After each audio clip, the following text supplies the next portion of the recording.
If they won't let you in the building, build your own. Even better, build it next door.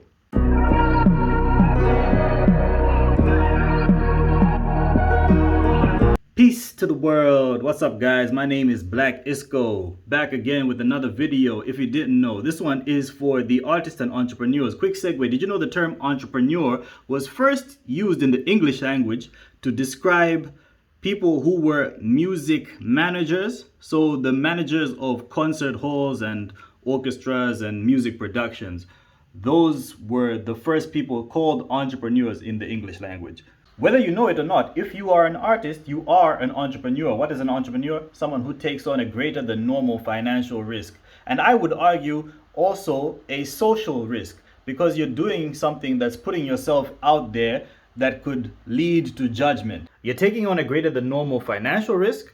You're taking on a greater than normal social risk, and also in some cases a greater than normal political risk. And that's something to be commended. So congratulations if you are an artist. And never mind the people in your comment section talking about, yeah, you suck. I mean, when you look at those profiles, they've got like one follower.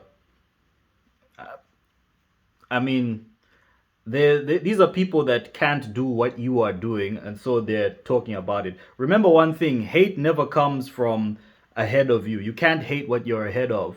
It always comes from behind. So never mind them bums. As artists, we do this, we do this for the love of the game and for the passion and all that. But in the long term, the love of the game is not going to sustain you. It's not going to feed your family. Yeah, you can get bragging rights. I was the hottest MC in Malawi, but bragging rights are not going to pay your kids' school fees.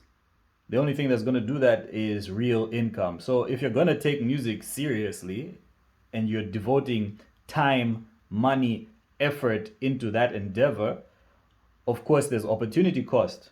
I've said this in a previous video where there is an opportunity cost to making music. Instead of making the music, you could be doing something that is properly revenue generating, some revenue generating activity, like getting a proper job or a different business, a proper job. But yeah, man, that's literally what you could be doing instead of making music. So if you're going to pursue this, I do believe that you deserve some kind of financial compensation. So this is how you're going to do it. If you are a musician, a big part of your income is going to be live performances. Streaming is cool, but streaming, you have to look at it, streaming and digital downloads, you have to look at that as a lead generation tool.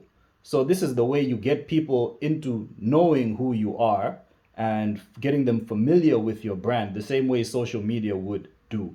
But it's perhaps like, let's say social media is level 1 of them seeing you, the visibility. Level 2 would be the streaming and the digital downloads, because to stream your music, it requires an investment of time rather than money, because they already have the subscription to the Spotify or the Apple Music or the Deezer. So what they are investing really is more their time. And you have to make it worth their time. The stuff, the material that you put out still needs to be good. But look at it as lead generation, or even possibly a loss-making tool, or a loss-making leader rather. So you might spend money making the music, but you might not make it back through your streams alone.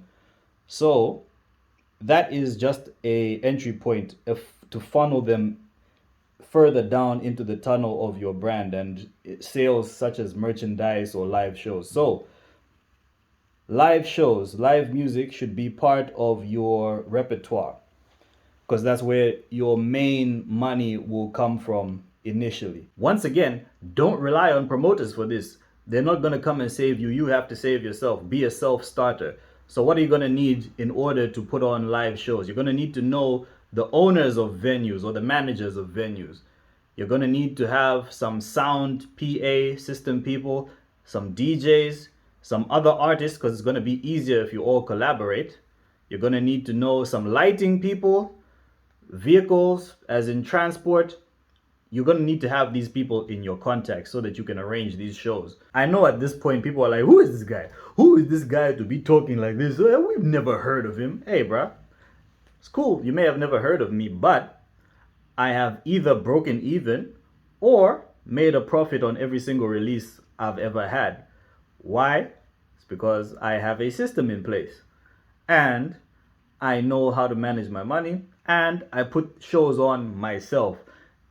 Most shows that I've done were either funded by me or I was in partnership with someone and I recoup my money and make a profit on top of that. I don't care too much about fame, bruh. To me, fame is not an end. It's a means to an end. It is a tool. Fame is supposed to be used as leverage into more revenue or more sales or wealth. That is what fame is for. There's no point being famous and broke. That doesn't make sense to me. So why would I want to be famous to people who don't even pay for the things that you sell? That doesn't make sense. It's like McDonald's opening a shop in Neno. There's no one who's gonna buy a cheeseburger in Neno. Why would they do it? So you can put on live shows, you can sell merchandise, you can even teach music classes, or you can manage other musicians. And remember that streams, that is more like lead generation than it is your revenue generating or your major source of revenue generation. It's lead generation, okay? I made a video a couple of days ago saying how you don't need the traditional or mainstream pages and radio outlets and them, the Mikozis and MalawiMusic.com and Joy Natu and them. I said you don't need them. I didn't say don't go to them at all. I didn't say you shouldn't use them. I just said you don't need them to get where you want to go. And somehow, some people took it to mean that I hate them or whatever, or that you shouldn't use them. No, go ahead. You can use them.